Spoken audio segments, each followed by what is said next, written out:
السلام علیکم دوستو، آپ جانتے ہیں کہ جیو نیوز نے تحریک لبیک پاکستان پر جھوٹا الزام لگایا، جس کے بعد تحریک لبیک پاکستان کے جو کارکنان ہیں وہ غصے میں آ گئے اور تحریک لبیک پاکستان کے کارکنان نے پاکستان میں جیو کو بند کرنے کا مطالبہ کیا اور ساتھ ہی ساتھ پاکستان میں ٹویٹر پر ایک ٹرینڈ چلایا کہ جیو کو جو ہے وہ پاکستان میں بند کر دیا جائے۔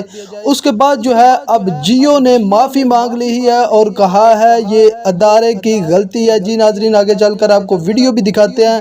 ویڈیو کی طرف جانے سے پہلے چینل کو سبسکرائب کریں، ویڈیو کو لائک کریں اور کمنٹس باکس میں اپنی رائے کا اظہار ضرور کریں۔